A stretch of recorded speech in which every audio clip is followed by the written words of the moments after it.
Welcome to the Grace and Grit podcast, made for women who want their healthiest years to be ahead of them, not behind them. Join your host, Courtney Townley, right now as she breaks down the fairy tale health story you have been chasing all of your life into sensible action steps and lasting change.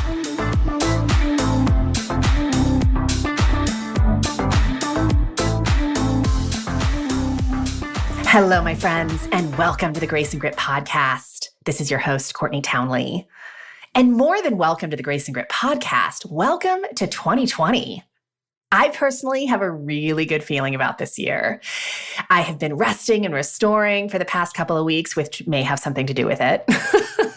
But I feel like my battery is fully charged, and I just feel in my bones like 2020 is going to be a remarkable year. I hope you are starting your year feeling the same way. But if you're not, no worries. I'm glad you're here, and I hope we can turn that around for you. Now, before I go into today's episode, there's a few things I want to remind you of. If you did not listen to the last episode, on our last episode, I mentioned that moving forward, the Grace and Grit podcast will only air 2 weeks out of every month. It will air the second and the fourth week of every month, specifically on a Saturday. And the reason we're doing that is really to be able to put more focus and attention on developing things that will help listeners implement what they are learning. So I promise you, it's not that I'm going away. It's just that I want to show up in a bigger way in other spaces and places in my business so I can really help women put rubber to the road and really apply what they're learning on the podcast. And on that note, I will be showing up in a bigger way in the free online Facebook community. So if you're not a member there, you might want to join. It's the Women of Grace and Grit Facebook community. I will be providing a lot of opportunity for discussion and tips and strategies and learning within that community moving forward this year. So it will definitely be in your best interest to join that group if you want more support. And on that note, let's go into the theme for this month, because I will continue to have monthly themes for the podcast. I think that's been really helpful for people. So we will continue with that. And the theme this month is all about self-confidence, because I am a big believer that the primary reason most people pursue improved health is because they want to elevate their self-confidence. And hear me out. I'll explain what I mean. Women hire me for all kinds of reasons. They come to me saying they want to lose weight. They want to get stronger. Maybe they want to have more energy. Maybe they just want to show up for themselves with a little bit more consistency. And at the root of all of these things, when I ask them why they want to pursue these things, ultimately, it always comes to increasing the confidence they have in themselves to show up in their life the way they want to. So what is self-confidence really? Well, Oxford Dictionary would tell us that self-confidence is a feeling of trust in one's abilities, qualities, and judgment. So basically, self-confidence is feeling good and at peace with who you're being in the world. When you consider how to develop self-confidence, you must consider how to increase the trust that you have in yourself. The trust you have in your abilities, your qualities, and your judgment. And I know a lot of people have this belief that self-confidence is something you're born with. But in my opinion, self-confidence is a lot like talent. Anyone can develop it. And the people who actually develop it the best are people who practice it the most. There's a phenomenal book called The Talent Code by a gentleman named Daniel I think it's Coyle. I don't think it's Coley. I think it's Coyle. I hope I'm saying his name right. But Daniel Coyle, I highly recommend the book. I should probably do an entire podcast on it, in fact. But the premise of the book is that contrary to popular belief, your talent, whether it's in sports or arts or business, is not up to your genes and your environment, which is what a lot of people do choose to believe. Your talent is yours to code. Your talent is yours to decide. It is yours to develop. And as Daniel Coyle says, it's yours to code. And I believe the same is true of self-confidence. Your self-confidence is yours to code. It is yours to develop. So how the heck do we do that? Well, there's a lot of ways to develop self-confidence, but I really racked my brain for kind of the key points that I would want to address on today's podcast to really help you to begin to develop more self-confidence. So this is by no means a complete list, but this is a very powerful list of things that will help you to develop more self-confidence. So I'm going to list them all, and then I'm going to go back and talk about each one in more detail. So the first way that we can develop more self-confidence is by learning to maintain a strong opinion of ourselves, regardless of how many times we fail or mess up or how many mistakes we make. In essence, I'm talking about building a practice of self-respect. The second way that we develop self-confidence is by setting goals for ourselves. And I've done a lot of podcasts on goal setting and what I mean by that. I'll go a little bit more deeply into it here in just a second. But basically, I'm speaking to developing a practice of really learning how to commit hard. Because a lot of people say they're committed, but their actions are actually demonstrating that they're only willing to try something on until it gets uncomfortable. Or they're only willing to try something on until the excitement and novelty wears off. That's not committing hard. That's committing very softly. And soft commitment will not ever create anything great in your life.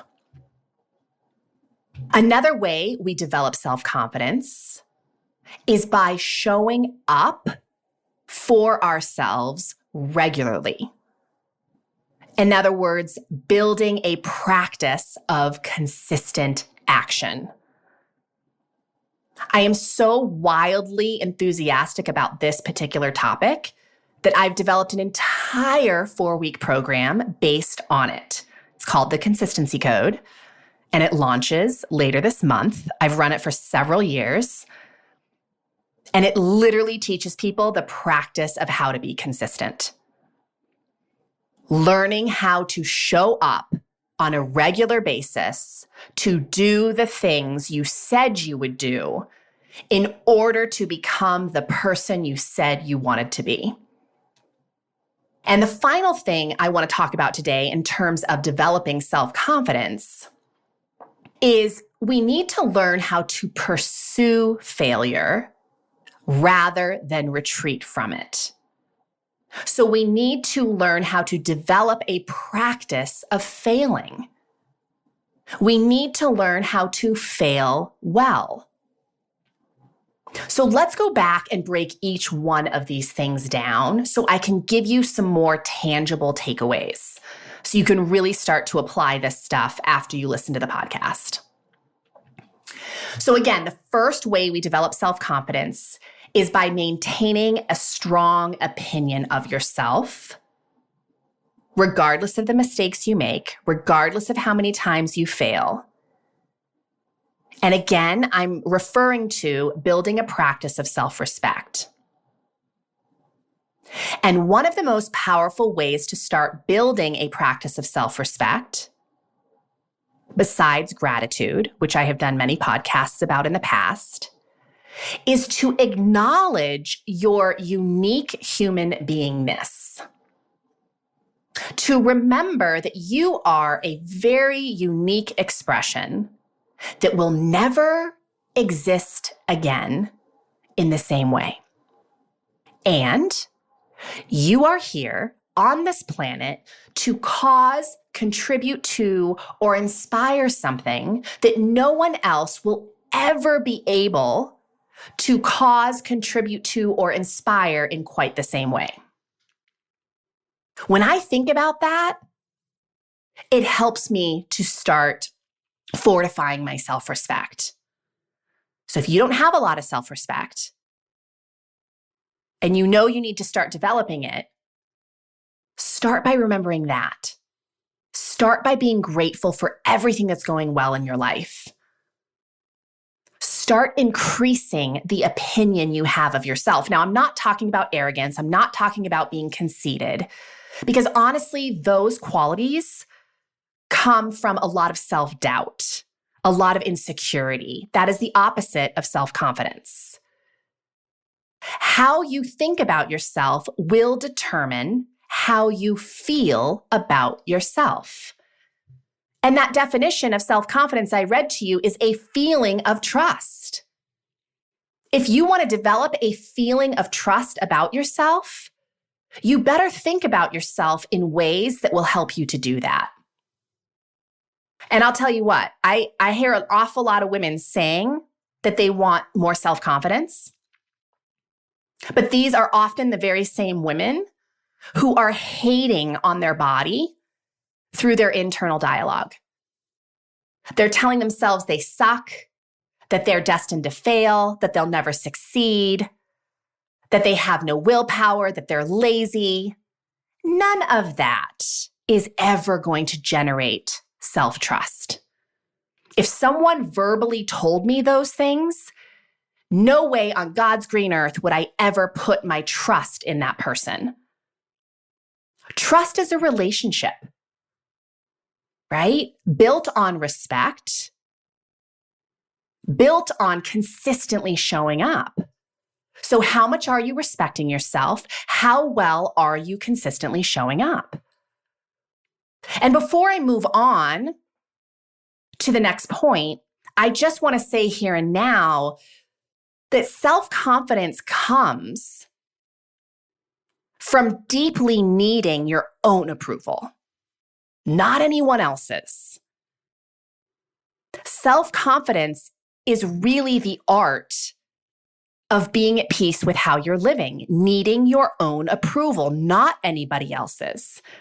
And that, again, begins with self-respect. So remember how unique you are. Remember that you have skills and qualities that nobody else will ever possess in quite the same way. Be grateful and be very careful about that tape that you are allowing to play in your head.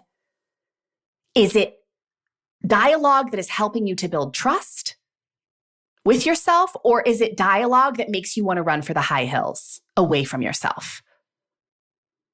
All right, the next way that we start developing self-confidence is by setting goals. Building a practice of committing hard, committing fiercely.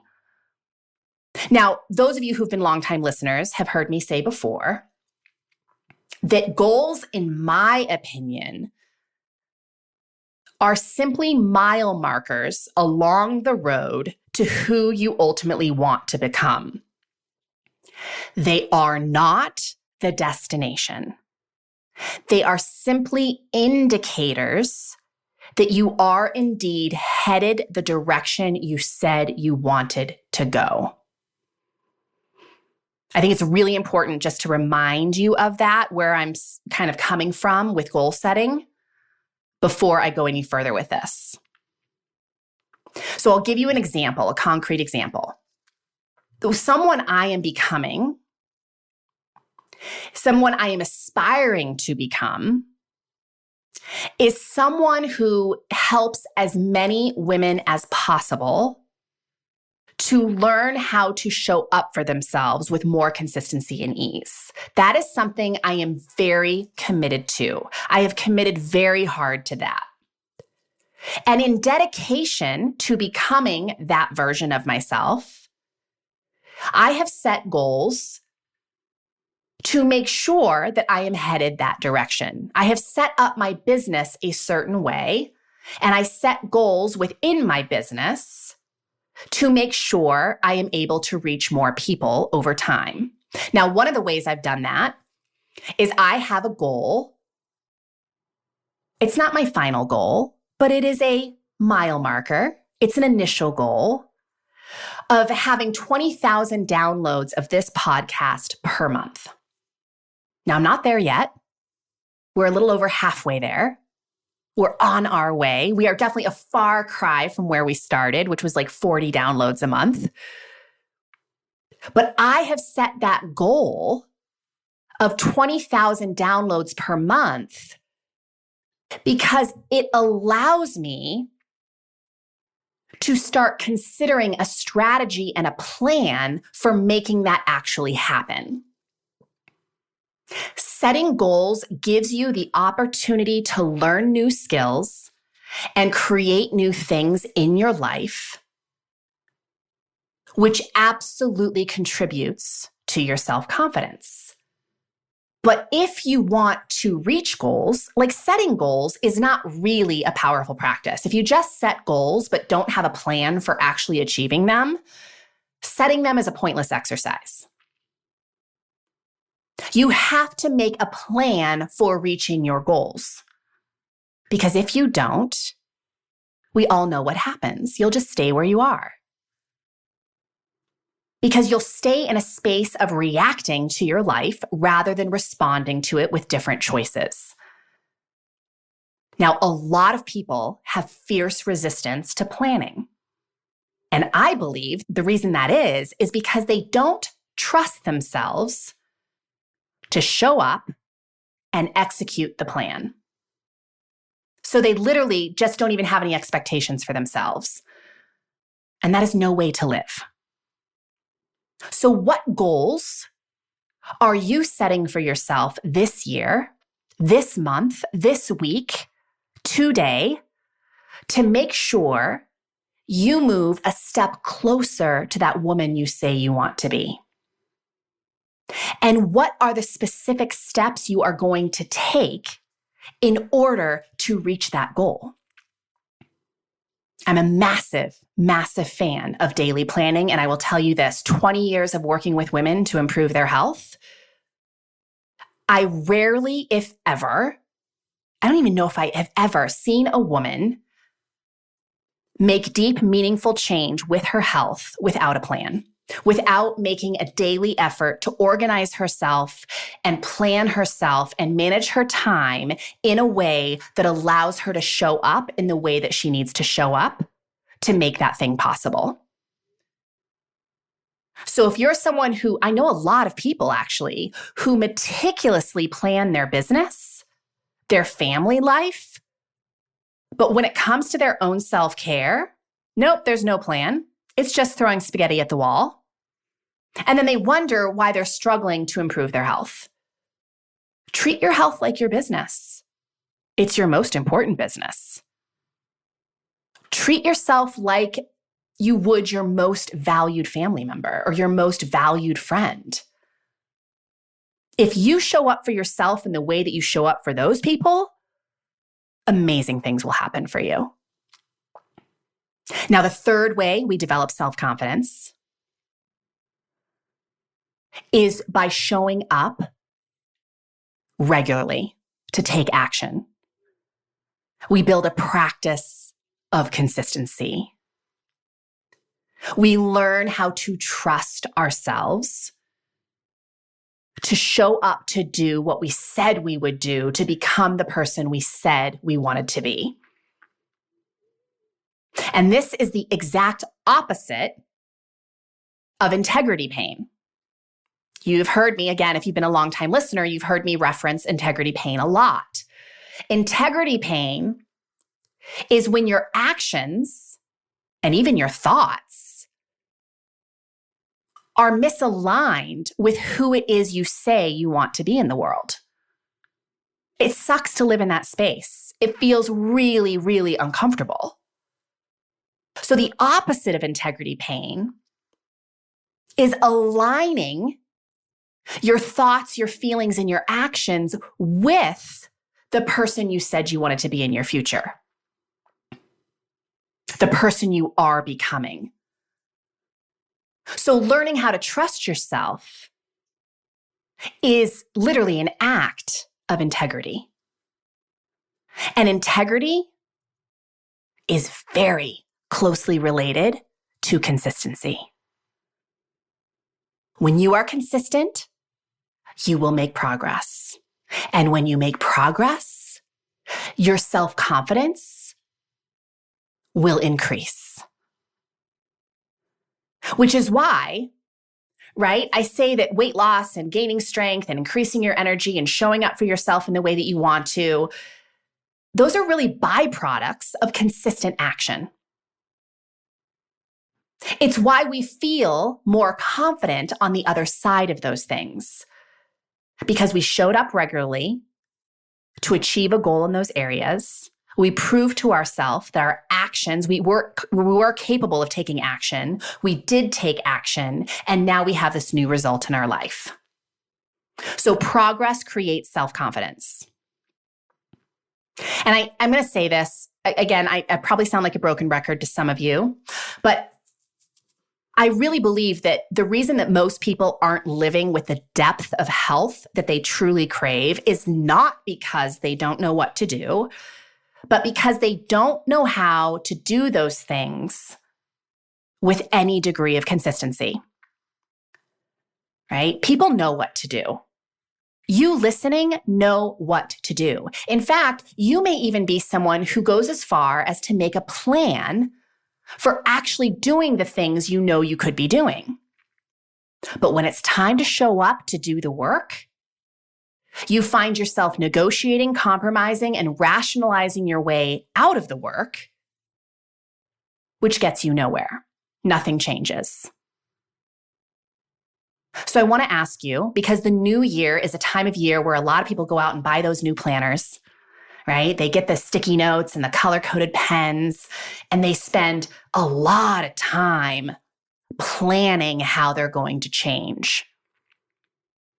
Whatever you've put on that brand spanking new planner today, do you trust that you will actually follow through with what you planned on today's calendar?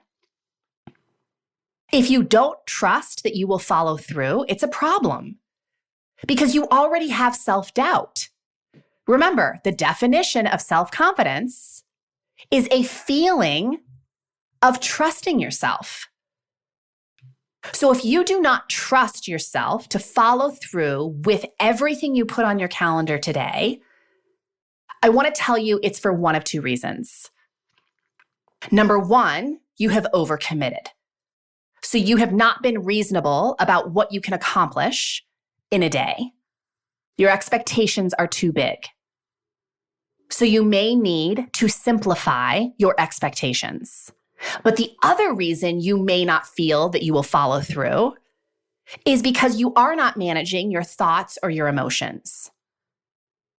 You know that you have built a habit of not following through when you don't feel like doing the work. And so there's a lot of self-doubt. And this is why really the core of the work that I teach my clients is thought work and emotional management work. I want you every day to be able to create a plan that you have full trust you will follow through with. Because if you can do that,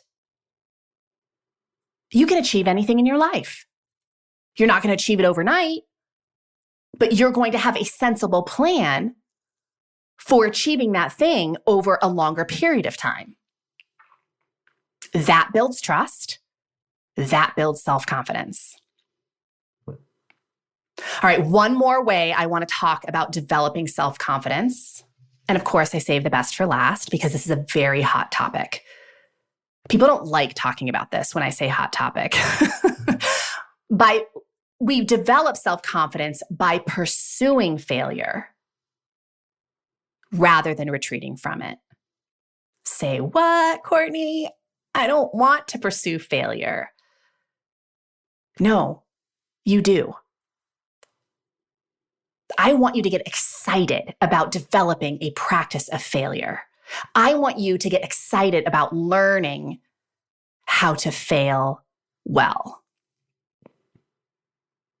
People with a lot of self-confidence trust that they can experience any emotion and be totally okay. And be honest, why do you avoid failure? Because there's something you don't want to feel. But what if you didn't fear emotion? What if you just let emotion process through your body every time it came along, the good, the bad, and the ugly? How would your life change? Because man, do we do a lot of crazy things to avoid feeling difficult emotion, right? What if we just allowed ourselves to feel difficult emotion? What if we actually accepted that feeling difficult emotion is necessary for achieving the things we truly want in our life? Successful people can fail time and time again without ever making it mean that there is something wrong with them. In fact, the reason people with a lot of self-confidence succeed more than those who don't is because they trust themselves to figure it out eventually. And I say eventually because they're going to fail a lot in the pursuit of it. What if you could learn how to fail well? Think of all that you would do. When you fail well, you are more likely to succeed because you're more willing to do things you've never done before. You're more willing to pick yourself up when you trip. So what the heck does it mean to fail well? Well, it means that you choose to make failure mean something that's useful to you. You use failure as a teacher. You use failure as something to help you get up and try again. You use failure to look at your strategy and get clear about what isn't working. On my Instagram feed this morning, ironically, I came across a quote by James Clear, who wrote Atomic Habits, which I've referenced many times on this podcast. I highly recommend it. And he said, use failure to learn about yourself and the plan that you have devised. Be thankful for your failures. They reveal the winning strategies. Be thankful for your failures. They reveal the winning strategies. The more willing you are to fail, the more likely you are to succeed because you're discovering what doesn't work.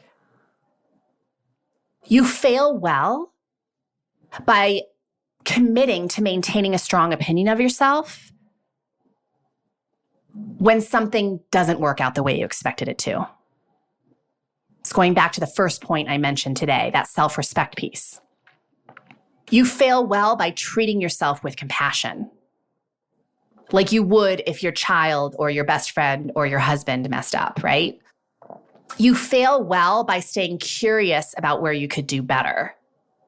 Remember, you can't be curious and judgmental at the same time. Doesn't work. So choose to be curious about where you could do better, not judgmental about your failure.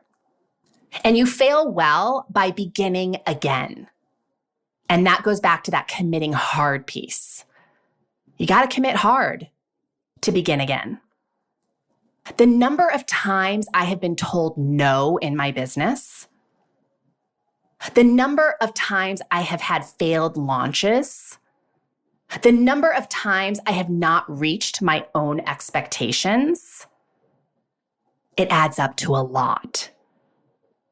But I want to tell you this, the secret for me to stay the course in my business, in other areas of my life that I'm committed hard to, is that I am more committed to who I am becoming in the pursuit than I am concerned about the outcome. In other words, I have decided that certain things in my life are worth failing for. I fail constantly, and I didn't always because I used to avoid it like the plague, because I was a perfectionist and I thought, it defined me. And I didn't want to open myself to everybody's opinions and judgments about me. But changing my relationship with failure was one of the most powerful things I ever did in order to elevate my life. Now, when I fail, I look for ways that failure benefits me. How is it making me stronger? How is it making me more resilient? How is it making me wiser? What am I making failure mean? I get to decide. And that is like the best news ever. I get to decide what my failure means. This makes me think of my business coach, who I've worked with for years. And she always says to me, Courtney, data, not drama. Data, not drama. Focus on the strategy, focus on the plan, focus on the numbers, focus on what's actually happening, the data, and stop telling yourself stories about it. Because that's really where we get ourselves into trouble, isn't it? With failure, is we tell ourselves stories about our failures. If we just focused on the data, we would find a lot more solutions and we could be a lot more successful much quicker. So use failure to learn about yourself and the plan that you have devised. The more willing you are to fail, the more likely you are to succeed, and the more self-confidence you will have. A group of people that I take a lot of inspiration from, especially in terms of failure, is parkour athletes. Parkour, for those of you who don't know, is urban gymnastics, right? It's the guys that you see jumping from building to building like Spider-Man, jumping over park benches and, doing crazy acrobatics over concrete. They're incredibly skilled athletes. And one of the first things a parkour athlete learns is the art of falling, how to fall well, how to fail well. Because parkour athletes fail all the time. And if they don't fall out of their failures well, they will risk injury and potentially even death. So they learn how to fall and how to fail well. And I strongly recommend that you do the same.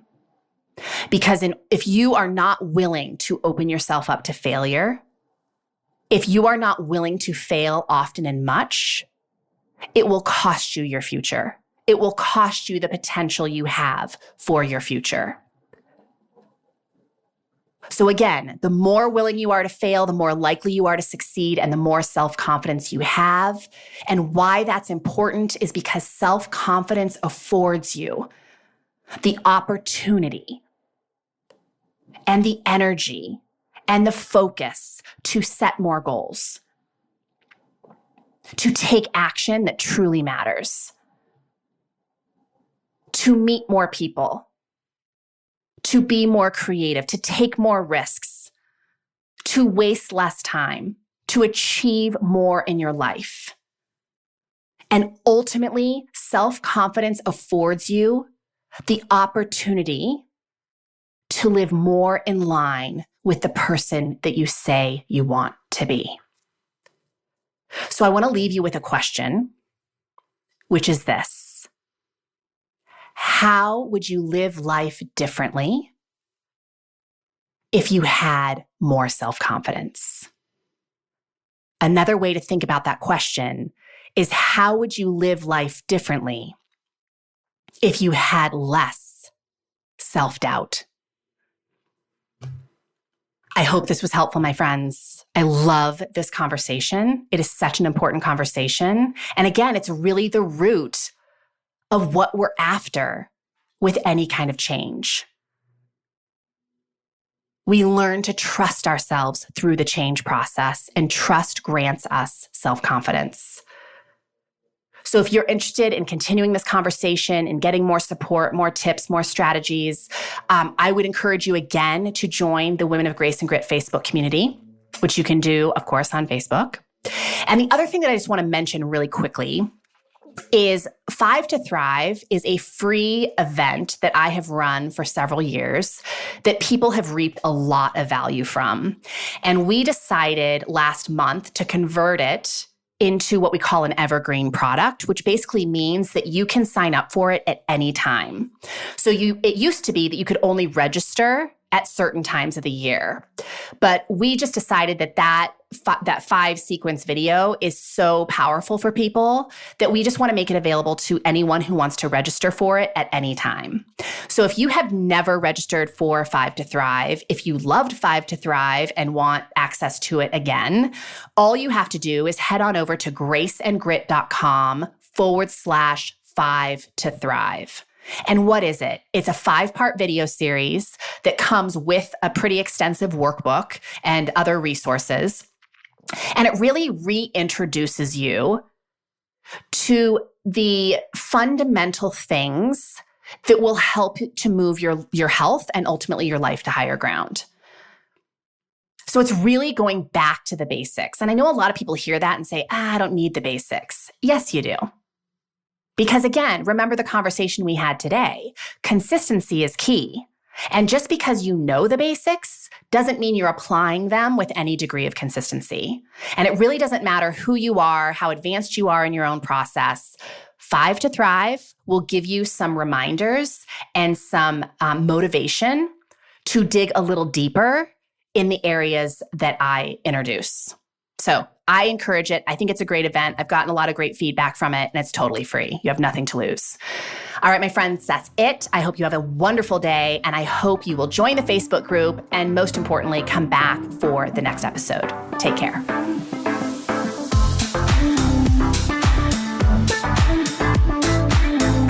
Thank you for listening to the Grace and Grit podcast. It is time to mend the fabric of the female health story, and it starts with you taking radical responsibility for your own self-care.